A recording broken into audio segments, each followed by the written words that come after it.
சொந்தங்களே, இப்போது நேரலையில் உங்களை சந்திப்பதில் மிகுந்த மகிழ்ச்சி. தமிழ்நாட்டு அரசியல் மிக முக்கியமான ஒரு காலகட்டத்தை கடந்து கொண்டிருக்கிறது. குறிப்பாக தமிழக அரசியலில் இருபெரும் ஆளுமைகள் இல்லாத ஒரு வெற்றிடம் உருவாகி இருக்கிறது என்று எல்லோரும் நினைத்துக் கொண்டு நாங்களும் இந்த களத்தில் இறங்குகிறோம் என்று முன்னால் வரக்கூடிய ஒரு காலகட்டத்தில் நாம் இருந்து கொண்டிருக்கிறோம். அது தேசிய கட்சிகளானாலும் சரி, நடிகர்களானாலும் சரி, தாங்களும் போட்டியில் இருக்கிறோம் என்று சொல்லக்கூடிய ஒரு காலகட்டம். இந்த நேரத்தில் திராவிட முன்னேற்ற கழகத்தின் மகளிர் அணி துணை செயலாளர் சல்மா இன்று நம்மோடு நேரலையில் இணைகிறார். வணக்கம் சல்மா. இந்த அரசியல் சூழலில் குறிப்பாக அவ்வளவு பேர் நாங்களும் களத்தில் இருக்கிறோம் என்று சொல்லக்கூடிய நேரத்தில் ஒரு தேசிய கட்சி, தேசிய அளவில் ஆளுங்கட்சி, ஏற்கனவே இருக்கக்கூடிய அதிமுக, திமுக, ஆனால் இன்றைக்கு நீட் என்கிற ஒரு விஷயம் எவ்வளவு மாணவர்களை பாதித்திருக்கிறது. ஆனால் அதற்கு ஒரு உறுதியான ஒரு முடிவை எடுக்க முடியாத ஒரு சூழல் நிலவுகிறது. இங்கிருந்து மந்திரிகள் எல்லாம் போய் பிரதமரை பார்த்து, மோடியை சந்தித்து மனு தருகிறார்கள். ஆனால் அதிலும் ஏதாவது உடனடியான தீர்வு கிடைத்ததா என்றால் இல்லை. பலரும் அங்கங்கே போராட்டம் நடத்தி கொண்டிருக்கிறார்கள். ஒரு போராட்ட சூழல் தான் தமிழக அரசியலை இன்றைக்கு தீர்மானிக்கக்கூடியதாக அல்லது அதை அடையாளப்படுத்தக்கூடியதாக இருக்கிறது. இந்த சூழலை நீங்கள் எப்படி பார்க்கிறீர்கள்? கடந்த 2 வருடங்களாக மத்திய அரசினுடைய ஒரு அறிக்கையோட நம்ம சமீபத்துல வெளிவந்திருக்கு.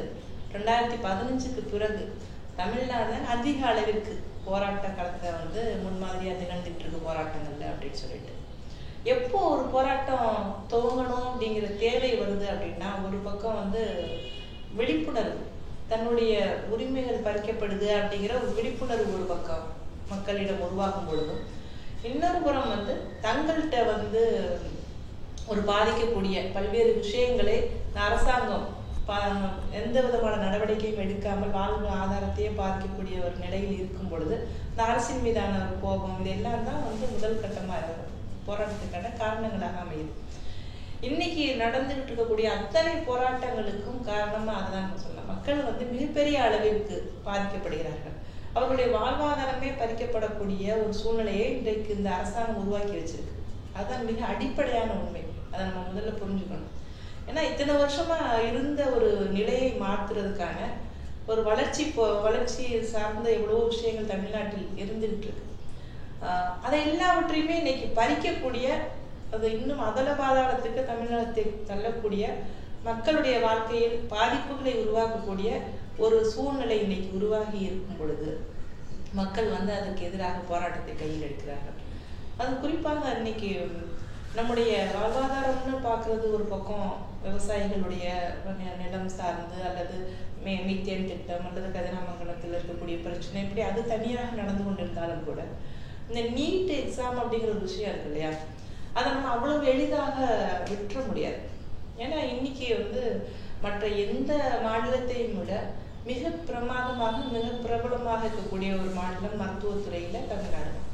அவ்வளவு முக்கியத்துவம் வாய்ந்த ஒரு மாநிலமாக இருக்கு. அப்படிங்கிறப்போ அதை முழுக்க வீழ்த்துவதற்கான ஒரு சூழ்ச்சியாக அதை நம்ம பார்க்க வேண்டியிருக்கு.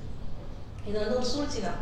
இவ்வளவு ஒரு கலகங்கள் இல்லாத ஒரு மாநிலம் அப்படின்னு சொல்லி தொடர்ந்து நாங்கள் கொண்டு வருவோம்னு சொல்ற ஒரு பொன் ராதாகிருஷ்ணன் போன்றவர்கள்லாம் இதை கொஞ்சம் யோசிச்சு பார்த்தாங்கன்னா, இந்த அளவுக்கு வளர்ச்சியும் ஒரு மருத்துவத்துறையில மிகப்பெரிய ஒரு மாற்றங்களையும் உருவாக்கி வச்சிருக்க ஒரு மாநிலம் இதுதான் அப்படின்னு அவங்களால புரிஞ்சுக்கிற முடியும். ஆனா அதை மறுப்பதற்காகவும் அல்லது அதை மாற்றுவதற்காகவும் இன்னைக்கு இந்த முயற்சியெல்லாம் நடந்துகிட்டு இருக்கு. எனக்கு ரொம்ப ஆச்சரியமா இருக்கு. என்னன்னா, ஒரு மாநிலத்துடைய கல்வி திட்டம்ங்கிறது அந்த மாநிலத்திற்கான கல்வியை உருவாக்கி வச்சு பல வருடங்களாக அது நடைமுறையில் இருக்கு. அந்த மாநில பாடத்திட்டம் சார்ந்து மாணவர்கள் தங்களுடைய கல்வியை பயின்று கொண்டு இருப்பாங்க. இப்போ திடீர்னு மாநில கல்வியில் படிச்சவங்களுக்கு பெரிய முக்கியத்துவம் இல்லாம அது தேவையில்லாத ஒரு விஷயம் அப்படின்ற மாதிரியான ஒரு சூழ்நிலை உருவாக்கப்படுது. அப்ப இத்தனை வருடங்களாக இருந்த மாநில கல்வி திட்டத்தின் மூலமாக இந்த மருத்துவத்துறைக்கு வந்தவர்கள்லாம் இன்னைக்கு ஃபெயிலியரா இருக்காங்களா? அப்படி இல்லை. அது மட்டும் இல்லாம இவ்வளவு தூரம் போராடி இவ்வளவு +2ல மார்க்லாம் எடுத்து ஒரு கனவுகளோட மருத்துவத்துறைக்குள்ள நுழையணும்னு சொல்லி கனவோட இருந்தாங்க இல்லையா, அது மாநில கல்வி திட்டத்துக்குள்ள சேர்ந்து, அது வந்து அரசினுடைய ஒரு திட்டம், அதுக்குள்ள அந்த கல்வி திட்டத்துல அவங்க பங்கேற்று அதுக்குள்ள இருந்து வர்றாங்க. அது வந்து வர்ற காலங்காலமா நடந்துட்டு இருக்க ஒரு விஷயம். திடீர்னு அந்த கதவுகள் அடைக்கப்படுது, அவர்களுடைய கனவுகள் வந்து கருகி போகுது. இப்ப எனக்கு தெரிஞ்ச எத்தனையோ மாணவ மாணவிகள் வந்து ஒரு 1100க்கு மேல எடுத்துட்டு அவங்களால மருத்துவ கல்லூரிகளை நுழைய முடியலைன்னா அவங்க வாழ்நாள் முழுக்க இருந்த அந்த கனவை பொசுக்கிறதுக்கான அதிகாரத்தை மத்திய அரசாங்கம் எடுத்துக்கிறது. அது யாருக்குமே அந்த உரிமை கிடையாது. தனி மனித சுதந்திரம், அது தனி மனித உரிமை சார்ந்த ஒரு விஷயம். இன்னைக்கு அதை வந்து கற்கிறதுக்கோ அல்லது அதை மறுக்கிறதுக்கோ அதுல இருந்து அவர்களை வந்து வேற ஏதோ ஒண்ணு நீ படின்னு சொல்றதுக்கு இந்த சூழலை உருவாக்கி கொடுத்துருக்காங்கன்னா அது அவ்வளவு சுலபத்துல நம்ம விடவும் முடியாது, ஏற்றுக்கொள்ளவும் முடியாது. இத்தனை ஆண்டு அப்போ வந்து அந்த கல்வித்துறை கல்விக்கே தேவையில்லை, மாநில கல்வி திட்டத்தை நீங்க இல்லைன்னு ஆக்கிடுங்க. அப்ப அது எதுக்கு அந்த கல்வி திட்டம் இருக்குன்னு நான் கேட்கிறேன். இப்போ மாநில அரசாங்கத்துடைய பங்கு இதுல என்ன ஒண்ணுமே இல்லை. அவர்களை பொறுத்த அளவுக்கு இதை அவ்வளவு சீரியஸா எடுத்துக்கல அப்படின்னு தான் நான் நினைக்கிறேன். தொடர்ச்சியாக எதிர்கட்சிகளும் திமுகவும் வந்து குரல் கொடுத்தாலும் கூட அவர்களை பொறுத்த அளவுக்கு அது பெரிய இஷ்யூவாவே இல்லை. அதுதான் மிகப்பெரிய அவமானமா பாக்குறேன். இதே மாதிரியான ஒரு எதேச்சாதிகாரமான ஒரு மத்திய அரசு செயல்படும் போது அந்த சுதந்திரமாக செயல்படக்கூடிய அந்த ஜனநாயகத்துடைய எஞ்சிய பகுதிகள், அது நீதித்துறையாக இருக்கலாம், ஊடகத்துறையாக இருக்கலாம், அவர்கள் வலிமையாக குரல் கொடுப்பதன் மூலமாக மட்டும்தான் அந்த மக்களுடைய அடிப்படை உரிமைகளை காப்பாற்ற முடியும். இந்த உதாரணத்தில் ஆயிரக்கணக்கான மாணவர்களுடைய கனவை காப்பாற்றக்கூடிய அந்த பொறுப்பும் கடமையும் நீதித்துறைக்கும் ஊடகத்துறைக்கும் இருக்கிறது. ஆனா இன்னைக்கு பார்க்கக்கூடிய பிரச்சனை, இந்த நீதித்துறையும் ஊடகத்துறையுமே மக்களிடமிருந்து அந்நியப்பட்டு போயிருக்கிறார்கள். அவர்கள் இந்த களத்தில் இவ்வளவு கஷ்டங்கள் இருக்கின்றன என்பதை ஓரளவுக்கு ஊடகத்துறை புரிந்து கொண்டு அதை பிரதிபலிக்கிற அளவுக்கு கூட நீதித்துறை பிரதிபலிக்கவில்லை. எனவே நீதித்துறையை நாம் ஜனநாயகப்படுத்த வேண்டி இருக்கிறதா என்கிற கேள்வியும் சேர்ந்தே எழுகிறது. அதற்கு மக்களுடைய போராட்டமோ அல்லது மக்களுடைய அழுத்தமோ நிர்பந்தமோ அவசியமாக இருக்கிறது என்று கருத இடம் இருக்கிறது. நீங்கள் என்ன நினைக்கிறீங்க? நிச்சயமா. ஏன்னா இன்னைக்கு வந்து ஒரு மாநிலத்தினுடைய மிக ஆதாரமான ஒரு விஷயம் வந்து அழிக்கப்படுது. மாணவர்களுடைய எதிர்காலம் வந்து மிகப்பெரிய ஒரு கேள்விக்குறியில வந்து கொண்டு வந்து இன்னைக்கு இந்த அரசாங்கம் நிறுத்தியிருக்கு, மத்திய அரசாங்கம். அதுக்கு மாநில அரசு உடந்தையா இருக்கு. அப்போ ஒரு இதை மக்களிடம் கொண்டு செல்வது நிச்சயமா மக்கள்கிட்ட பெரிய அளவுக்கு போயிருக்கு. அதை எதிர்த்து குரல் கொடுக்கக்கூடிய இடத்துல வந்து ஊடகங்கள் பெரிய பங்கேற்று இருக்கிறதா அப்படின்னா நிச்சயமா குறைவாக தான் இருக்குன்னு நான் நினைக்கிறேன். ஏன்னா அது வந்து அதனுடைய விளைவுகளை நம்ம வந்து நான் காலேஜுக்கு போக முடியல, மெடிசன் படிக்க முடியல, அது மட்டும் இல்லை, அதுக்கு பின்னணியில பல்வேறு விஷயங்கள் இருக்கு, இழப்புகள் இருக்கு. ஃபியூச்சர்ல வந்து எவ்வளவு விஷயங்கள் வந்து சமூகத்துல மிகப்பெரிய ஒரு அழிவை நோக்கி இது கொண்டு போக போகுது. அதை வந்து முன்னெடுத்து செல்லக்கூடிய ஒரு இடத்துல வந்து ஊடகங்கள் மிகப்பெரிய அளவுக்கு பங்காற்றி இருக்கணும்னு நான் நினைக்கிறேன். அது துரதிருஷ்டவசமா அது பெரிய அளவுக்கு போய் சேருது. இன்னொரு பக்கம் வந்து நீதித்துறை மேல இருந்த ஒரு பெரிய நம்பிக்கையே நம்ம இழக்கக்கூடிய ஒன்னாதான் இந்த 85% நம்ம மாநில அரசு ஒதுக்கீடு செய்யும் அப்படின்ற ஒரு சின்ன ஒரு விஷயத்த கூட ஏத்துக்கிறதுக்கு தயாரா இல்லை நீதித்துறை. இப்ப நீதித்துறை வந்து மக்களின் சார்பாக இயங்குதா இல்ல அரசாங்கத்தின் சார்பாக இயங்குதா அப்படிங்கிறதா மிகப்பெரிய ஒரு கேள்வி உருவாகுது. அரசாங்கம் கொண்டு வர சட்டங்களுக்கு திட்டங்களுக்கு ஒரு பாதுகாப்பு தரணும், அதுக்காக நீதித்துறை இயங்குது அப்படின்னு பார்த்தோம்னா இப்ப மக்களுக்கானதான் நீதித்துறை அல்லது அரசாங்கத்தை பாதுகாக்கிறதுக்காக? அப்படிதான் ஒரு கேள்வி உருவாகுது. அது ஒரு இந்த நமக்கு வந்து சமீப காலங்கள்ல நீதித்துறையின் மீது மிகப்பெரிய ஒரு அதிருப்தி உருவாகிறதுக்கான பல்வேறு காரணங்களை நம்ம பார்த்துட்டே இருக்கோம். அதுல இது மிக முக்கியமான ஒண்ணா நான் பாக்குறேன். நீதித்துறைங்கிறது மக்களுக்கான ஒண்ணா அப்படி மாறணும் அப்படிங்கறதுதான், ஜனநாயகப்படுத்தப்படணும் அப்படிங்கறதா மிக முக்கியமான ஒரு விஷயமா இருக்க முடியும். நிச்சயமாக. இப்போது திராவிட முன்னேற்ற கழகத்துடைய செயல் தலைவர் மு.க. ஸ்டாலின் தொடர்ந்து இந்த மக்கள் பிரச்சனைகளை முன்னிறுத்தி தொடர்ந்து அது சட்டப்பேரவையிலானாலும் சரி வெளியிலானாலும் சரி தொடர்ந்து பேசிக் கொண்டிருக்கிறார்.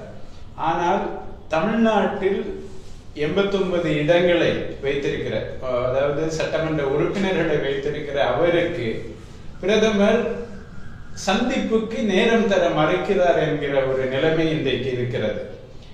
எனவே ஒரு ஜனநாயகத்துக்கான ஒரு அடிப்படை மரியாதை, அடிப்படை மாண்புகள் என்பவற்றை மறுதளிக்கிற அல்லது அதை நிராகரிக்கிற ஒரு மத்திய அரசு இருக்கக்கூடிய சூழலில் திராவிட முன்னேற்ற கழகத்துடைய வியூகம் என்னவாக இருக்க வேண்டும் என்று நீங்கள் ஆசைப்படுகிறீர்கள்?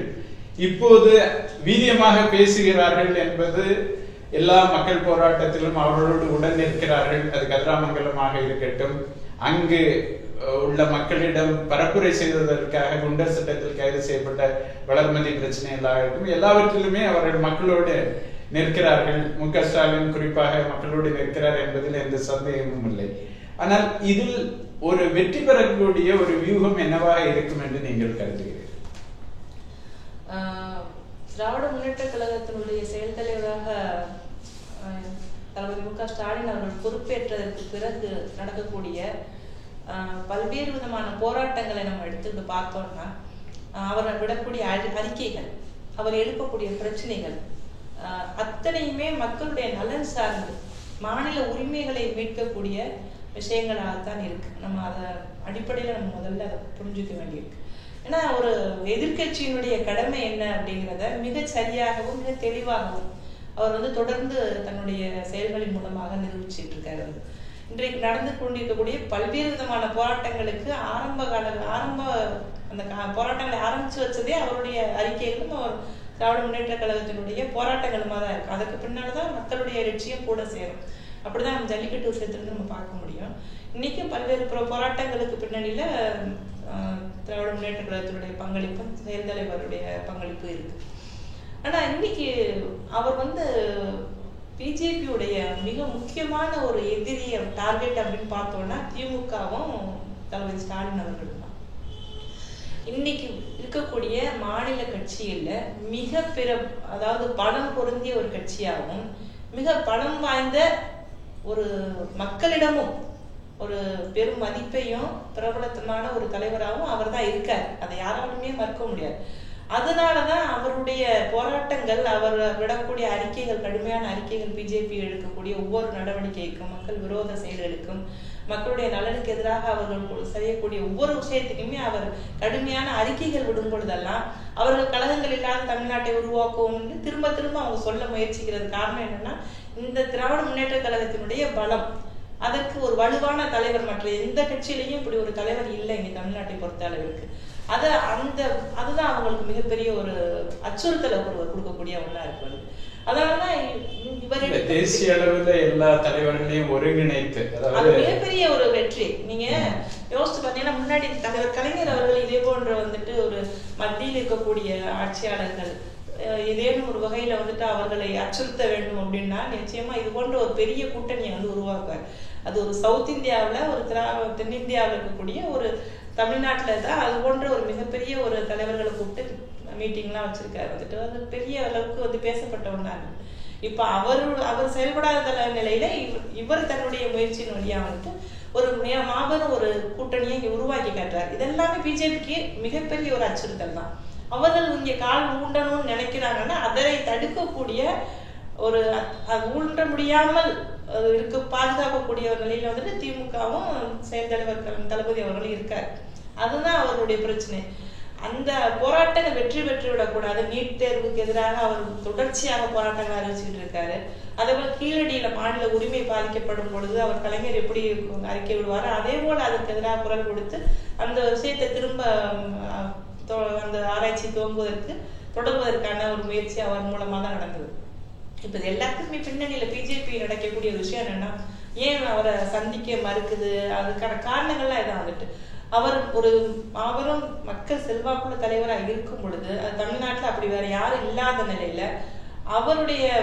அவரை சந்திப்பதோ அல்லது அவருடைய கோரிக்கைகளுக்கு செவி சாய்ப்பதோ அவருடைய வெற்றியாக மாறி போயிடும் அப்படிங்கிற ஒரு பயம். அவருடைய வெற்றியை நம்ம எப்படியாவது தடுக்கணுங்கிறது தான் முக்கியமான ஒரு காரணமா இருக்கும். பிரதமர் சந்திக்க மறுப்பதற்கு காரணமா இருக்கான். தென்னிந்தியாவை பொறுத்த அளவுக்கு மற்ற எல்லா இடத்துலயும் அவங்களுக்கு பெரிய ஒரு அச்சுறுத்தல் கிடையாது. தமிழ்நாட்டுல திராவிட முன்னேற்ற கழகமும் சரி, தளபதி அவர்களும் சரி, மிகப்பெரிய அளவிற்கு ஒரு அச்சுறுத்தலாகவும் அவங்க இங்கே காலூன்ற முடியாத ஒரு இடத்தையும் அவர் தடுக்கக்கூடிய ஒரு நிலையிலே இருக்காருங்கிறதா அவங்களுக்கு மிகப்பெரிய ஒரு ஆத்திரமும் கோபம். நிச்சயமாக ஜெயலலிதாவுக்கு பிறகு மத்திய அரசுக்கு முகம் கொடுக்கக்கூடிய யாரும் இல்லாமல் ஒரு தமிழகத்தை உருவாக்குவோம் என்று அவர்கள் வந்தபோது ஒரு தலைவர் முகம் கொடுக்கிறார் என்றால் மு.க. ஸ்டாலின் என்பதை எல்லோரும் ஒத்துக்கொள்வார்கள்.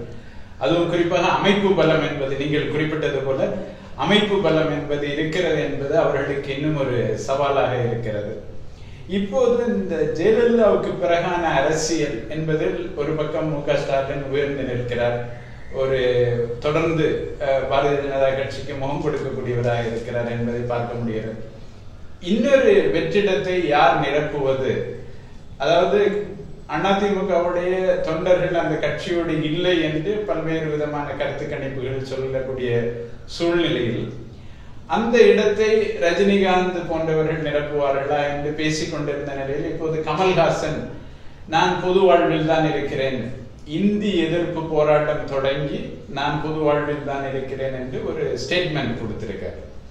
இது போன்ற விஷயங்களை நீங்கள் எப்படி நீங்கள் ஒரு தனிநபராக எப்படி பார்க்கிறீர்கள், ஒரு கட்சியாக எப்படி பார்க்கிறீர்கள்? கமலஹாசனாக இருக்கட்டும் அல்லது ரஜினிகாந்தாக இருக்கட்டும், அவர்களுக்கு அரசியல் வருவதற்கோ அல்லது கருத்து சொல்வதற்கோ அவர்களுக்கான முழு உரிமை இருக்கு. அது அவர்களுடைய தனிநபர் உரிமை சார்ந்த விஷயம். அதை மறுப்பதற்கோ அல்லது அது வேண்டாம்னு சொல்றதுக்கோ நான் சீமான் கிடையாது. அது அவங்களுக்கான தனிப்பட்ட உரிமை. யார் வேண்டுமானாலும் அரசியலுக்கு வர முடியும். ஆனா இத்தனை வருடமாக அவர்களுக்கு எந்த ஒரு விஷயத்திலுமே மிகப்பெரிய மக்கள் பிரச்சனைகளை பற்றி குரல் கொடுப்பதற்கான அவர்களுக்கு காரணங்களே இல்லை.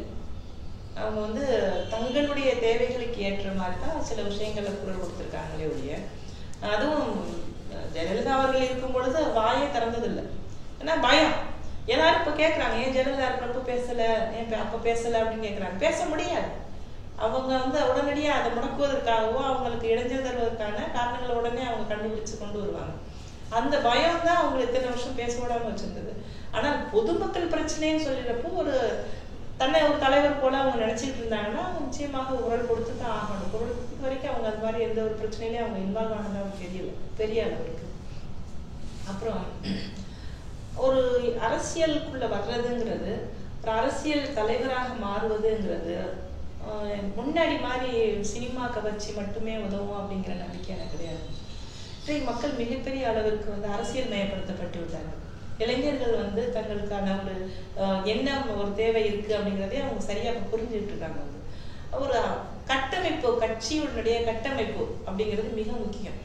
அது அப்படிப்பட்ட ஒரு கட்டமைப்போட அந்த ஒரு தலைவராக உருவாகிறதுக்கான வாய்ப்புகள் ரஜினிக்கோ அல்லது கமலுக்கோ இல்லை அப்படிங்கிறத என்னுடைய அபிப்பிராயம். அவர்கள் குரல் கொடுக்கலாம் அல்லது அவங்க தங்களுடைய அபிப்பிராயங்களை சொல்லலாம், வரணும்னு கூட நினைக்கலாம். ஆனா அவர்கள் வெற்றி பெறுவார்களா அப்படிங்கிறது மிகப்பெரிய ஒரு கேள்விக்குறி. நான் விஜயகாந்தனுடைய சரிவை நம்ம பார்த்துட்டு தான் இருக்கோம். ஏன்னா தலைவர்களாக இருக்கக்கூடியவர்களுக்கு மிகப்பெரிய அரசியல் சார்ந்த சிந்தனையும் தெளிவான கருத்துக்களும் பார்வையும் தொலைவு நோக்கான பார்வையும் இருக்கணும். அதுக்கு எந்த ஒரு உங்கள்கிட்ட இருக்கு அப்படிங்கிறதுக்கான சந்தேகங்கள் எனக்கு உண்டு. அவங்க தங்களுக்கு தேவையான பொழுது மட்டும் சில கருத்துக்களை சொல்றதுக்காக அவங்க வாய் திறக்கிறாங்க அப்படிதான் நினைக்கிறேன். நிச்சயமாக தமிழ்நாட்டுடைய அரசியல் வரலாறை பார்த்தால் நீதி கட்சி தொடங்கி இன்றைக்கு 100 வருஷம், அதாவது அந்த சமூக நீதி வரலாறு என்பது ஒரு 100 ஆண்டுகள் நீளமானது. அதே போல கடந்த 50 ஆண்டுகளாக திராவிட கட்சிகளுடைய ஆட்சி என்பது இந்த நீங்கள் சொன்னது போல சமூக நீதியை இன்னொரு தளத்துக்கு, எல்லோருக்கும் எல்லாம் கிடைப்பதற்கான ஒரு பயணத்தில், அது கல்வியாகட்டும் மருத்துவமாகட்டும், இன்றைக்கு ஒரு பொது மருத்துவமனையில் ஒரு உயர் சிகிச்சையை நீங்கள் பெற முடியும் என்பதை இந்த 2 கட்சிகளுமே இன்றைக்கு உறுதிப்படுத்தி இருக்கக்கூடிய ஒரு நிலைமை இருக்கிறது. அவர்கள் மீது குற்றச்சாட்டுகள் இருக்கின்றன, அதை மறுப்பதற்கில்லை. அவர்கள் மீது அவர்கள் சரியாக பொது பணத்தை செலவழித்தார்களா, அதில் அங்கொன்றும் இங்கொன்றும் குறை காண முடிகிறது என்பது ஒரு பக்கம். ஆனால் இந்த சமூக நீதி பாதை என்பது 100 வருடம் நெடியது. ஆனால் இந்த 100 வருடம் நெடிய ஒரு அரசியல் பாதையை திடீரென்று ஒரு 50 ஆண்டு 100 ஆண்டு பின்னுக்கு தள்ளக்கூடிய சக்திகளுடைய குரல்கள் மேலெழுகின்றனவா? அப்படிப்பட்ட ஒரு அச்சம் ஒரு எழுத்தாளராக உங்களுக்கு இருக்கிறதா? நிச்சயமாக அதற்கான முயற்சிகள் இந்தியா முழுக்க இருக்கு. இந்தியா முழுக்க இன்னைக்கு ஒரு சிறுபான்மை இனத்தை சார்ந்தவர்களாக வாழ்வதற்குரிய அச்சுறுத்தலை உருவாக்கப்பட்டிருக்கு. அதே போல உணவு சார்ந்த உரிமைகள் மறுக்கப்படுது. இதே போல இன்றைக்கு தமிழகத்தை பொறுத்த அளவிற்கு ஒரு சமூக நீதி பாதையை மிகப்பெரிய அளவுக்கு முன்னெடுத்த இயக்கங்கள், அதன் மூலமாக இன்றைக்கு இந்தியாவிலேயே மிக முக்கியமான வளர்ச்சி கண்ட ஒரு மாநிலம் அப்படிங்கிற பேரோட இருக்கு.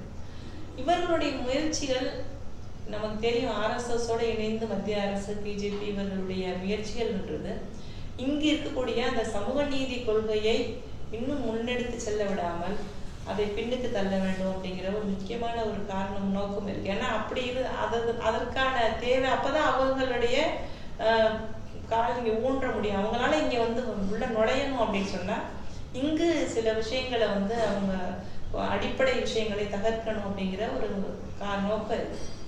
அதற்கான வேலைகளை அவங்க பல இடங்கள்ல துவங்கியிருக்காங்கன்னு தான் நினைக்கிறேன்.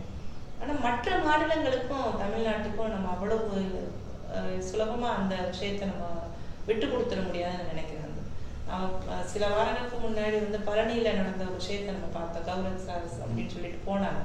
அப்போ அது எவ்வளவு மோசமா அது எதிர்கொள்ளப்பட்டது மக்களாலையும் மற்ற அரசியல் கட்சிகளாலையும் அல்லது காவல்துறையினாலையும் அது சரியாக கையாளப்பட்டுச்சு. அதுக்கான காரணங்கள் நம்ம இருந்துட்டு தான் இருக்கு. அப்போ இன்னைக்கு தந்தை பெரியாருடைய மண் அப்படிங்கிறத நம்ம திரும்ப திரும்ப ஏன் சொல்ல வேண்டியிருக்குன்னா, நம்முடைய வாழ்க்கையில ஏதோ ஒரு வகையில சமூக நீதி சார்ந்த மாற்றத்தை உருவாங்கின ஒவ்வொரு குடும்பமும் இருக்கு. ஒவ்வொரு மனசுக்குள்ளேயும் அந்த விஷயங்கள் நடந்துட்டு தான் இருக்கு. வாழ்க்கையில அவங்க மாற்றத்தை உருவாக்கி கொடுத்துருக்கு. இடஒதுக்கீட்டின் மூலமாகவும் வேலை வாய்ப்புகளை பெற்றதன் மூலமாகவும் ஏதோ ஒரு ஒவ்வொரு குடும்பத்துக்குள்ளேயும் அந்த கழகம் தந்த ஒரு தந்தை பெரியாருடைய சிந்தனையினால கிடைச்ச பல்வேறு சுதந்திரம் உரிமைகளும் இன்னைக்கு இருந்துகிட்டே இருக்கு. அப்ப இது அவ்வளவு சீக்கிரம் அவங்களால அழிச்சிட முடியும் அப்படிங்கிற நம்பிக்கை இல்லை. ஆனா அவர்களுடைய நோக்கம் அதற்கான வேலைகளை அவங்க துவங்கியிருக்காங்க. ஆனா இங்கே அது அவ்வளவு வெற்றி பெற முடியும் அப்படிங்கிற நம்பிக்கை எனக்கு இல்லை. ஏன்னா இன்னைக்கும் திமுக மிக பலம் வாய்ந்த ஒரு கட்சியா இயக்கமா இருக்கும் பொழுது அது அவ்வளவு சுலபமா அவங்களால உள்ள நுழைய முடியாது. அது கஷ்டம் தான் நினைக்கிறேன். இன்னொரு விஷயம், இது திராவிட முன்னேற்ற கழகம் தொடர்பானது. திராவிட முன்னேற்ற கழகத்தை பொறுத்த வரைக்கும் அவர்கள் ஒரு அமைப்பு பலம் பொருந்தியவர்களாக இருக்கிறார்கள் என்பதில் யாருக்கும் சந்தேகம் இருக்க முடியாது. ஆனால் அதே சமயத்தில் இன்றைக்கு சமூக வலைத்தளங்கள் இது போன்றவற்றை பயன்படுத்துவதிலும் திராவிட முன்னேற்ற கழகம் முன்கை எடுத்திருக்கிறது என்பதிலும் மாற்று கருத்து இருக்க முடியாது. ஆனால் தமிழ்நாட்டில் இருக்கக்கூடிய ஏறக்குறைய 12,000க்கும் அதிகமான கிராமங்கள், இந்த கிராமங்களில் இந்த மதவெறிக்கான அரண்களை உருவாக்குவதில் திராவிட முன்னேற்ற கழகம் அடுத்த கட்ட நகர்வுக்கு சென்றிருக்கிறதா என்கிற ஒரு கேள்வி இருக்கிறது.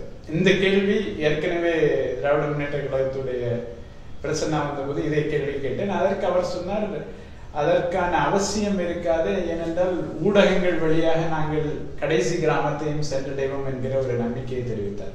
அதுபோன்ற அமைப்பு ரீதியான நடவடிக்கைகள் குறிப்பாக இந்த சமயத்தில் எதிர்கட்சியாக இருக்கும் போது அதுபோன்ற நடவடிக்கைகளில் திராவிட முன்னேற்ற கழகம் ஈடுபடுகிறது.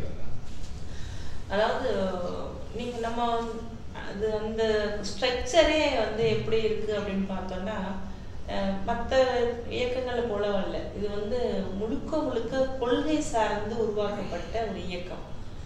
அந்த கொள்கைகளால வலுப்பெற்ற ஒரு இயக்கம். இன்னைக்கும் அந்த கொள்கைகள் தான் ஒவ்வொரு இடத்துலயும் அந்த இயக்கத்தை வழிநடத்தக்கூடிய ஒண்ணா இருக்கு. அப்போ ஒவ்வொரு அடிப்பட்ட தொண்டனும் அந்த கொள்கைகளோட அதை ஊறி போய் தான் அவன் இன்னைக்கு அந்த கட்சியில இணைஞ்சு பணியாற்றிட்டு இருக்காங்க. அப்போ அவங்க கிட்ட இருக்கக்கூடிய அந்த தீப்பொறி நிச்சயமா அணைகிறதுக்கான வாய்ப்புகள் கிடையாது. அதனால அது நிச்சயமா தேவையில்லைன்னு நினைக்கிறேன். ஆனா வரக்கூடிய காலங்கள்ல இந்த RSSனுடைய செயல்பாடுகள் மோசமாக அமையக்கூடிய ஒரு வாய்ப்புகள் அவங்களுடைய கிரவுண்ட் லெவல் ஒர்க்கெல்லாம் நம்ம இப்போ பார்க்குறோம் பல இடங்கள்ல. அவங்க அதுக்கு பதிலடி தரணும் அப்படின்னு சொன்னா நிச்சயமாக இனி வரக்கூடிய காலங்கள்ல அந்த மாதிரியான இடங்கள்ல இந்த கொள்கை விளக்க கூட்டங்களையும் அல்லது அந்த கருத்து சார்ந்த விஷயங்களையும் இன்னும் நிறைய கூட்டங்கள் போட்டு அதை கொண்டு போய் மக்களிடம் இயக்க தொண்டன் வேற தொண்டன்ட்ட இருக்கக்கூடிய விஷயத்த மக்களுக்கு கைமாற்றக்கூடிய ஒரு இடத்தை நம்ம கொண்டு போகணும்னு நான் நினைக்கிறேன். அது மிகப்பெரிய அளவுக்கு ஒவ்வொரு கிராமங்களுக்கும் இப்போ தேவையானதுன்னா கண்டிப்பா செய்யணும்னு நான் நினைக்கிறேன். செய்வாங்கன்னு நம்புறேன். நிச்சயமாக நீங்க ஒரு கவிஞராக ஒரு எழுத்தாளராக இந்த சமயத்தில் இந்த ஒரு முக்கியமான ஒரு காலகட்டத்தில் எழுத்தாளர்கள் கலைஞர்கள் அவர்களுடைய பங்களிப்பு என்னவாக இருக்கும், அது போதுமானதாக இருக்கிறது என்று நீங்கள் கருதுகிறீர்களா? உதாரணத்திற்கு எல்லோருக்குமே ஒரு எழுத்தாளர்களுக்கு ஒரு தார்மீக கோபம் இருக்கும். என்ன திராவிட கட்சிகள் இன்னமும் ஒரு பகுதி மக்களை ஏழைகளாக வைத்திருக்கிறார்கள், இன்னமும் ஏழ்மை முழுமையாக ஒழிக்கப்படவில்லை என்றெல்லாம் ஒரு பல கோபதாபங்கள் எல்லாம் இருக்கும். ஆனால் இந்த 100 வருட கடினமாக உழைத்து பெற்ற ஒரு வளர்ச்சியை அல்லது சமூக நீதியை காவு கொடுக்கக்கூடிய அளவுக்கு அந்த கோபம் போய்விடாமல் இருக்க இதை நெறிப்படுத்த வேண்டிய ஒரு அவசியம், குறிப்பாக கலைஞர்களை எழுத்தாளர்களை நெறிப்படுத்த வேண்டிய ஒரு அவசியம் இன்றைய கால சூழலில் இருக்கிறது என்று நீங்கள் கருதவில்லையா? பொதுவா எழுத்தாளர்களுக்கு கவிஞர்களுக்கு அவர்களுடைய பங்களிப்புன்றது நிச்சயமாக அந்த சமூகத்தோட எப்பவுமே ஒரு இயங்குதல் நடந்துகிட்டே தான் இருக்கும். வந்து எந்த அநீதிகள் நடந்தாலும் உடனடியாக குரல் கொடுக்கக்கூடியவராக இருக்காங்க. அவர்களை நம்ம வந்து ஒன்றிணைக்கணும் அப்படிங்கிற அவசியம் கிடையாது. ஆனால் இந்த ஒரு பக்கம் ஏழைகள் இருக்காங்க, இன்னொரு பக்கம் பணக்காரர்கள் இருக்காங்க அப்படிங்கிற ஒரு இது இருக்கு இல்லையா, அந்த கம்பேரிசன் வந்து அதில் வந்து நம்ம எப்பவுமே மற்ற மாநிலங்களோடு நம்ம ஒப்பிட்டு பார்த்தது. ஏன்னா நம்ம இது வந்து சோசியலிச நாடு கிடையாது, வந்து எல்லாருக்கும் எல்லாம் கிடைக்கும் அப்படிங்கிற ஒரு இது கிடையாது இங்கே. அப்போ வந்து இது ஒரு ஜனநாயக நாடு, இது போன்ற ஏற்றத்தாழ்வுகளோட தான் ஒரு சமூகம் இருக்கும். அதற்கான காரணங்கள் தான் இருந்துகிட்டு இருக்கு. ஆனால் இந்த இயக்கங்கள் வந்து உருவாக்கி கொடுத்துருக்கக்கூடிய அதாவது வறுமைங்கிறத வந்துட்டு மற்ற மாநிலங்களோடு ஒப்பிடும் பொழுது நம்ம குறைவாக தான் நம்ம பார்க்க முடியும். ஆனால் இந்த கடந்த சில வருடங்களாகத்தான் தமிழ்நாடோட மிக மோசமான ஒரு நிலையை நோக்கி போய்கிட்டு இருக்குன்னு நான் நினைக்கிறேன். அதற்கு இயற்கை சார்ந்த சில காரணங்கள் நம்ம சொல்ல முடியும். ஒன்று வந்து மழை இல்லாம விவசாயிகள் வந்து மிகப்பெரிய அளவிற்கு அழிவை நோக்கி துரத்தப்பட்டிருக்காங்க. அதற்கு அரசாங்கத்தில் இருக்கக்கூடியவர்களுடைய பங்களிப்பு, அவர்களுடைய கொள்கைகள், அவர்களுடைய சட்டத்திட்டங்கள், இது எல்லாமே வந்து மக்களுக்கு எதிரானதா இருக்கு. மக்கள் நலனில் அக்கறை கொண்ட ஒரு விஷயமா அவங்க பண்ணவே இல்லை. எந்த விஷயங்களுமே செய்யலை. அததான் இங்க இன்னைக்கு வறுமை அதிகரிச்சிருக்கு, விவசாயிகள் தற்கொலை செஞ்சுக்கிறாங்க, பல்வேறு இடத்துலயும் வந்துட்டு மழை இல்லாம சூழல் மாறிக்கிட்டு இருக்கு. அப்படிங்கிறது பின்னணியில அந்த அரசினுடைய கொள்கைகளும் செயல்பாடுகளும் முக்கியமான பங்கு வகிக்குது. அதை நம்ம யாரும் மறக்க முடியாது. அப்போ வந்து அந்த இப்போ இருக்கக்கூடிய காலகட்டம் வந்து இன்னும் மோசம். தமிழ்நாட்டிலே இவ்வளவு 4 லட்சம் கோடி கடனை வந்து ஒரு மாநிலம் வந்து எதிர்கொள்ளக்கூடிய ஒரு சூழலை உருவாக்கி கொடுத்துருக்காங்க. அப்படிங்கிறப்போ அரசினுடைய செயல்பாடுகள்ல தான் மிகப்பெரிய ஒரு குறையை நான் பார்க்குறேன். எழுத்தாளர்கள் எப்பொழுதுமே அந்த சமூகத்தை நேசிக்கக்கூடியவர்கள். அவர்களுக்கு தெரியும் யாரு எதற்கு எதிராக நிற்கணும் அப்படிங்கிறது. நிச்சயமாக அதை அவங்க ஒருங்கிணைக்கணும் அப்படிங்கிற அவசியம் கிடையாது. அவங்க அங்கேயும் இப்போ நம்ம ஜுனைதுடைய மரணத்துக்கு பிறகு எல்லா எழுத்தாளர்களும் ஓரளவுக்கு தங்களுடைய எதிர்ப்பை பதிவு செஞ்சாங்க. சமூக அநீதி எங்கெல்லாம் நடக்கும் அவங்க நிச்சயமா குரல் கொடுப்பாங்கன்னு நினைக்கிறேன். குறிப்பாக இந்த ஜாதிய கொடுமைகள் பற்றி இந்த திராவிட கட்சிகள் மேல தொடர்ந்து ஒரு குற்றச்சாட்டு வைக்கப்பட்டு அது ஒரு உரையாடலாகவே வந்து கொண்டிருக்கு. அதாவது எப்பவுமே நாம் ஜனநாயகவாதிகள் என்று சொல்லும் போது, நாங்கள் ஜனநாயகத்தில் முன்னால் மக்களை அழைத்து செல்கிறோம் என்று சொல்லும் போது அதில் நம்மிடம் எந்த குறையும் இல்லாதபடி பார்த்து கொள்ள வேண்டியிருக்கிறது. குறிப்பாக இந்த ஜாதிய மேலாதிக்கத்தை, அந்த ஒரு சமூக அநீதிகளுக்கு எதிராக குரல் கொடுப்பதில் வலிமையாக அது சீமானும் இல்லை, திராவிட இயக்கங்களும் இல்லை என்று ஒரு குற்றச்சாட்டு தொடர்ந்து வைக்கப்படுகிறது. அதனை எதிர்கொள்வதற்கு அல்லது அதனை சரி செய்வதற்கு என்ன வியூகத்தை திராவிட முன்னேற்ற கழகம் மேற்கொள்ள முடியும் என்று நினைக்கிறேன்? குறிப்பா ஜாதி மறுப்பு திருமணத்தை சட்டமாக்குனது, அவர்களுக்கு உரிய விஷயங்களை பண்ணது எல்லாமே வந்து திராவிட முன்னேற்ற கழகம் தான், கலைஞர் அவர்கள் தான். அதை யாரும் மறுக்க முடியாது.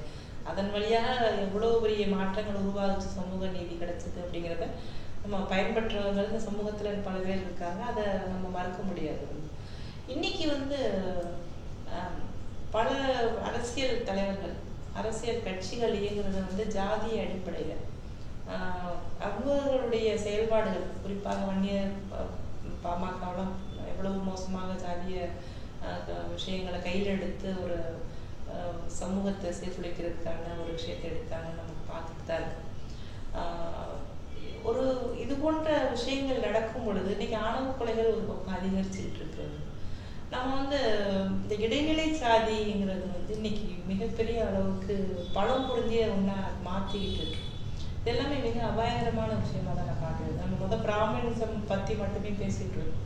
ஆனால் அதை தாண்டி இன்னைக்கு வந்து இடைநிலை சாதியுடைய ஆதிக்கமும் அவர்களுடைய அராஜகங்களும் அதிகமாக இருக்கு. அதை ஒட்டியே பல அரசியல் கட்சிகள் இயங்கக்கூடிய இன்னைக்கு கூட எடப்பாடி முதலமைச்சர் ஆறாருன்னா அதுக்கு காரணம் ஜாதிய பின்புலம் தான்.